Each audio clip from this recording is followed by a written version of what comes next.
नमस्कार दोस्तों, आज मैं आपसे बात करने जा रहा हूँ कि एज ए मैकेनिकल इंजीनियर्स कौन कौन सा क्वेश्चंस आपसे पूछा जा सकता है जब आप इंटरव्यू में जाएंगे। मतलब कि अगर आप मैकेनिकल इंजीनियर हैं और आपने फ्रेश पास आउट किया है, बीटेक पास आउट किया है या डिप्लोमा पास आउट किया है, तो कौन कौन से क्वेश्चन के बम्बार्डमेंट के लिए आपको तैयार होना चाहिए और आपकी जानकारी होना चाहिए जो कि आपको सिलेक्शन में मदद कर पाए और इंटरव्यू में आप सेलेक्ट हो पाए। तो दोस्तों, सबसे पहले जब आप किसी भी इंटरव्यू में आप जाएंगे तो आपसे पूछा जाएगा, एक रिज्यूम आपके पास में होना चाहिए। रिज्यूम मतलब बायोडाटा, जो आपके बारे में बताता है। तो रिज्यूम अभी तक आपने नहीं बनवाया है तो एक रिज्यूम आप बनवा ले साइबर कैफ़े से या खुद बना ले, वो ज़्यादा बेहतर रहेगा। और सबसे पहले जो क्वेश्चन है दोस्तों पूछा जाएगा, इंट्रोड्यूस योर सेल्फ, मतलब कि अपने आप में को के बारे में आपको इंट्रोडक्शन देना है। तो आप बताएंगे कि my name is Rohit Kumar, I am mechanical engineer and I am from this Hajipur and my date of birth आप बता सकते हैं।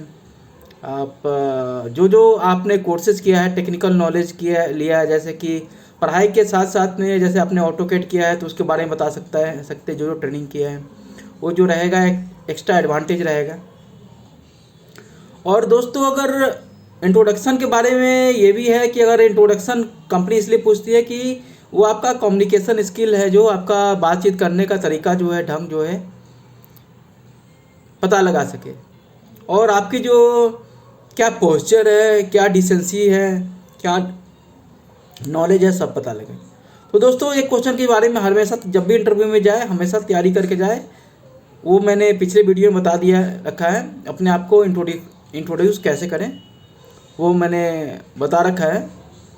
और उसके बाद में दोस्तों आएगा प्रोजेक्ट के बारे में क्वेश्चन पूछते हैं, मतलब कि आपने क्या प्रोजेक्ट किया। दोस्तों, जब भी आप बीटेक कर रहे हैं मैकेनिकल से या किसी भी ब्रांच से, जो प्रोजेक्ट जरूर करें। प्रोजेक्ट मतलब कि लाइव प्रोजेक्ट होता है, इंडस्ट्री का जो एक्सपोजर होता है उसके बारे में कंपनी जानना चाहती है, उसको प्रेफर करती है कि अगर आपने इंडस्ट्रियल एक्सपोजर अगर ले रखा है तो कंपनी को एडवांटेज रहता है कि इंडस्ट्री के अकॉर्डिंगली आप काम कर सकेंगे। और एक बार आप एक प्रोजेक्ट ले लेते हैं, कर लेते हैं या इंडस्ट्रियल ट्रेनिंग कर लेते हैं पढ़ाई करने के साथ साथ में, तो आपकी एम्प्लॉयबिलिटी बढ़ जाती है, इंडस्ट्री का एक्सपोजर मिलता है, जो उसी चीज़ को कंपनी देखना चाहती है आप में। और इंडस्ट्री का एक्सपोजर ले लेते हैं मतलब कि आप फ्रेशर नहीं है, आपके जो सिलेक्शन का चांसेज आपका इंक्रीज हो जाता है। तो जब भी आप बीटेक करें तो प्रोजेक्ट जरूर करें, लाइव प्रोजेक्ट जरूर करें, इंडस्ट्रियल ट्रेनिंग जरूर करें। ये दोस्तों मैं बताना चाहूँगा। फिर दोस्तों, तीसरा पॉइंट है एक्सेल। आज के दिन में दोस्तों इंडस्ट्री में हर एक काम जो होता है कंप्यूटर पे होता है, तो एक्सेल और कंप्यूटर की नॉलेज ज़रूरी है। एक्सेल जो 12th के बाद ही सीख ले या बीटेक के दौरान ही एक्सेल जो है सीख ले, कंप्यूटर सीख ले, कंप्यूटर टाइपिंग सीख ले। ये दोस्तों बहुत ज़रूरी है प्राइवेट सेक्टर में अभी जॉब करना चाहते हैं। और आजकल तो गवर्नमेंट सेक्टर में भी कंप्यूटर का हर जगह यूज होने लगा है, तो computer that is the must है आपके लिए। और कंप्यूटर अगर नहीं जानते हैं तो सीख लें, ठीक है, उसके बिना जॉब मिलना मुश्किल है। फिर दोस्तों आते हैं टेक्निकल क्वेश्चन जो आपसे पूछा जाएगा, जैसे कि आपसे पूछा जाएगा वर्नियर माइक्रोमीटर क्या होता है। तो वर्नियर माइक्रोमीटर जब भी आप प्रैक्टिकल करेंगे और लैब में है बीटेक करने के दौरान आप लोग का क्लासेस लैब का भी होता है, तो उसको दोस्तों ज़रूर अटेंड करें। टेक्निकल नॉलेज वहीं से मिलता है। और दोस्तों, इंडस्ट्री में जब जाएंगे तो बुकिस नॉलेज का कोई वैल्यू नहीं है और प्रैक्टिकल नॉलेज का ही काफ़ी वैल्यू है। तो जोर दे कि क्लास में दोस्तों प्रैक्टिकल जो क्लासेज है उसको स्किप ना करें, उसको ज़रूर करें। भला या थ्योरी क्लास स्किप करें, लेकिन प्रैक्टिकल जो क्लास है आप इंटरेस्ट ले करके उसको अटेंड करें और सीखें उसको। उसी के बेसिस पे आपको जॉब मिलेगा और आपके लिए जॉब मिलने में आसानी रहेगा। और जैसे एक क्वेश्चन पूछा जाता है अक्सर कि वर्नियर माइक्रोमीटर क्या होता है, वर्नियर माइक्रोमीटर की रीडिंग कैसे लेते हैं। दोस्तों, अगर आपको वर्नियर माइक्रोमीटर नहीं आता है तो दोबारा कॉलेज में जाएं, अगर आप पास आउट कर गए हैं तो वहाँ लैब इंचार्ज उनको बताएं, बोले कि हमें सर सिखा दीजिए वर्नियर माइक्रोमीटर क्या होता है और इसे रीडिंग कैसे लेते हैं। और वर्नियर माइक्रोमीटर आपको आता है तो काफ़ी चांसेस है कि आपका सिलेक्शन जो है कंपनी में हो जाए। रीडिंग कैसे लेते हैं। फिर दोस्तों वर्नियर उसी में आता है क्वेश्चन जो आता है मेजरिंग इंस्ट्रूमेंट क्या है। तो मेजरिंग इंस्ट्रूमेंट दोस्तों ये है वर्नियर कैलिपर है, हाइट गेज है, बोर गेज है, रेडियस गेज है, ये सब दोस्तों आपको आना चाहिए। फिर दोस्तों आता है कि क्वेश्चन आपसे पूछा जाएगा एक नंबर ऑफ मिलीमीटर में कितना, एक इंच में कितना मिलीमीटर होता है। तो एक इंच में दोस्तों 25.4 मिलीमीटर होता है, इसको याद कर लें। मिलीमीटर में कितना माइक्रोन होता है, तो एक मिलीमीटर में 1000 माइक्रोन होता है। और दोस्तों एक मीटर में कितना फीट होता है, तो एक मीटर में दोस्तों 3.2 फीट होता है। फिर क्वेश्चन आएगा व्हाट इज माइक्रोन। माइक्रोन दोस्तों 10⁶ जो है उसको माइक्रोन बोलते हैं। What is micron. फिर दोस्तों आता है क्वेश्चन 9th क्वेश्चन जो पूछा जाएगा आपसे, हो सकता है 9th क्वेश्चन जो है 1 फीट में इंच कितना होता है। तो 1 फीट में दोस्तों 12 इंच होता है। इसको भी याद रखिए, ये सब क्वेश्चन हमेशा पूछा जाता है। और दोस्तों माइक्रोमीटर क्या है। माइक्रोमीटर 1 मीटर का बिलियंथ ऑफ पार्ट जो है उसको माइक्रोमीटर बोलते हैं। मतलब 10⁶ जो पार्ट है उसको माइक्रोमीटर, उस पार्ट को माइक्रोमीटर बोलते हैं। बहुत ही सूक्ष्म जो नाप है वो माइक्रोमीटर है। मतलब 1 मीटर का 1/6 पार्ट जो है उसको माइक्रोमीटर बोलते हैं। और दोस्तों ये भी क्वेश्चन हो सकता है 1 मिलीमीटर में कितना, 1 मीटर में कितना मिलीमीटर होता है। तो 1 मीटर में 1 मिलीमीटर में 1000 मीटर होता है। 1 मिलीमीटर में 1000, 1 मिलीमीटर में 1 मीटर में 1000 मिलीमीटर होता है। ये दोस्तों आप नहीं आए तो किताबी.com के भी आप देख सकते हैं। फिर दोस्तों क्वेश्चन आता है क्वालिटी पैरामीटर क्या है, टाइप ऑफ क्वालिटी क्या है जिसके थ्रू क्वालिटी हम लोग चेक करते हैं। तो ये क्वालिटी कैसे चेक करते हैं, उसको ड्यूरेबिलिटी को चेक करते हैं, कितना देर तक रहेगा। रिलायबिलिटी को दूर करते हैं। फंक्शनल फीचर को देखते हैं। एस्थेटिक को देखते हैं, क्या उसमें सुंदरता क्या है, वो तो खराब नहीं होता है। कंप्लायंस स्टैंडर्ड को चेक करते हैं। फंक्शनल फीचर्स को चेक करते हैं। ये दोस्तों क्वालिटी पैरामीटर हो गया।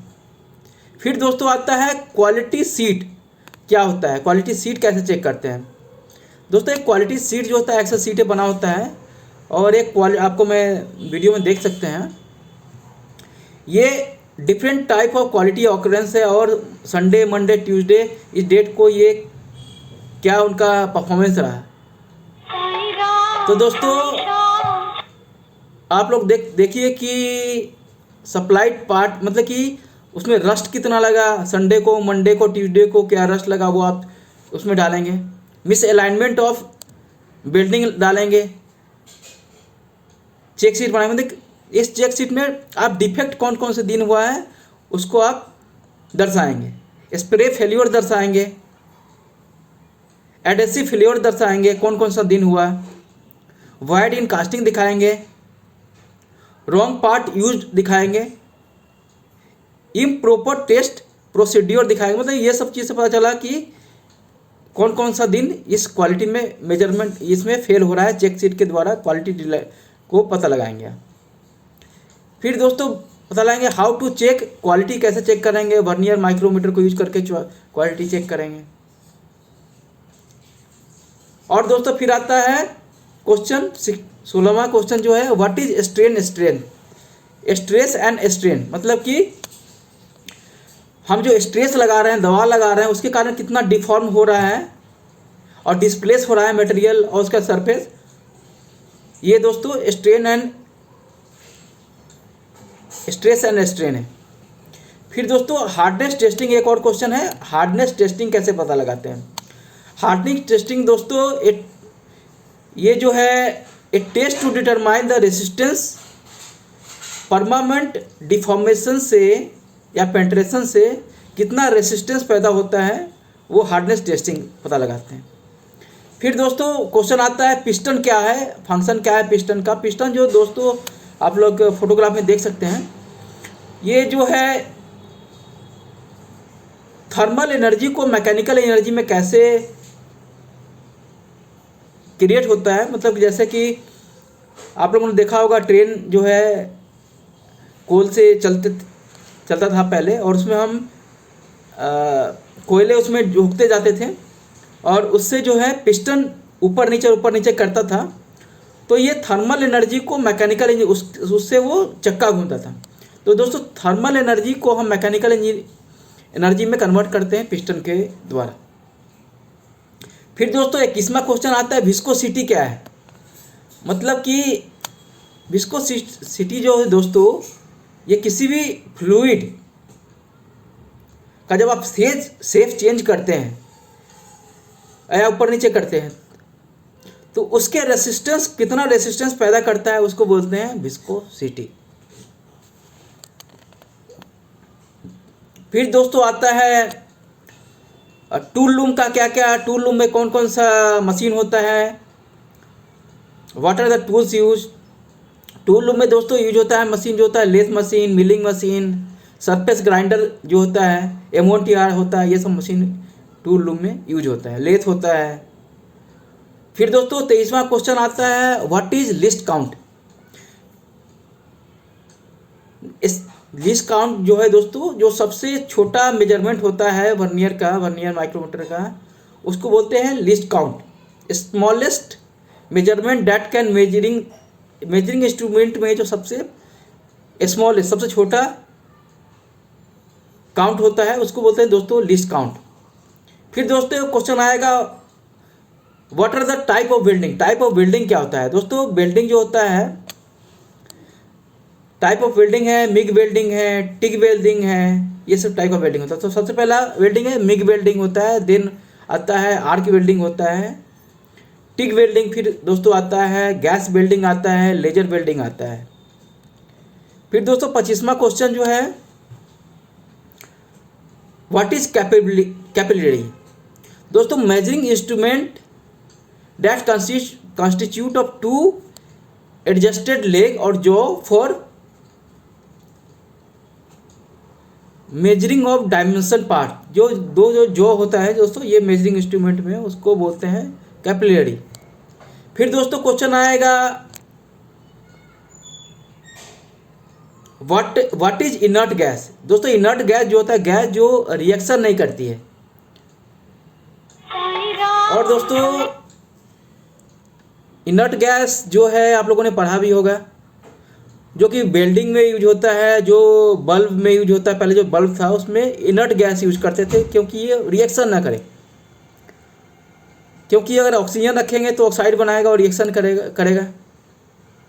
तो हम वेल्डिंग और बल्ब जो है इस सब में हम लोग इनर्ट गैस यूज करते हैं। इनर्ट गैस बोलते हैं दोस्तों जो कि गैस जो रिएक्शन नहीं करे। और दोस्तों इसको नोबल गैस भी हम समझ सकते हैं, जो केमिकल रिएक्शन जो नहीं करता है उसको हम बोलते हैं नोबल गैस भी बोलते हैं, या इनर्ट गैस भी बोलते हैं, जो मॉइस्चर क्रिएट नहीं करे, ऑक्साइड न बनाए, ना हाइड्रोलिसिस करे। फिर दोस्तों आता है क्वेश्चन ये भी हो सकता है कि टिग वेल्डिंग का फुल फॉर्म बताइए। तो इसका गैस टंजस्टन आर्क वेल्डिंग इसका फुल फॉर्म है। फिर दोस्तों और भी क्वेश्चन आता है कि जैसे लीस्ट काउंट का सबसे मिनिमम मेजर क्या हो सकता है। तो इसमें 0.1 mm जो है लीस्ट काउंट का मिनिमम मेजरमेंट है, काउंट है वर्नियर में। फिर दोस्तों आता है ISO डॉक्यूमेंटेशन के बारे में पूछ सकते हैं, क्या क्या पैरामीटर है ISO डॉक्यूमेंटेशन के बारे में। 7QC टूल के बारे में पूछ सकते हैं। एस हैंडलिंग सिस्टम के बारे में पूछ सकते हैं। फ्यूल हैंडलिंग सिस्टम के बारे में पूछ सकते हैं दोस्तों। इलोंगेशन क्या होता है, टेंसल स्ट्रेंथ क्या होता है, इंस्ट्रूमेंट फॉर क्वालिटी क्या होता है, इस सब के बारे में दोस्तों क्वेश्चन पूछा जा सकता है। इसके बारे में दोस्तों आप लोग तैयारी कर सकते हैं, और आप लोग यूट्यूब का वीडियो देखेंगे तो उससे भी समझ में आ जाएगा। और दोस्तों वर्नियर माइक्रोमीटर जरूर पढ़ लें। नहीं अगर कॉलेज में फिर से अगर नहीं जा सकते हैं तो यूट्यूब पे वीडियो देखिए, लेकिन वर्नियर माइक्रोमीटर कैसे मेजर करते हैं, ये सबसे इम्पोर्टेंट क्वेश्चन है। दोस्तों आज के लिए इतना ही, फिर हम आपसे मिलते हैं नए जानकारियों के साथ में नए यूट्यूब वीडियो में। तब तक के लिए नमस्कार। हमारा यूट्यूब वीडियो चयन करना और सब्सक्राइब करना ना भूलें।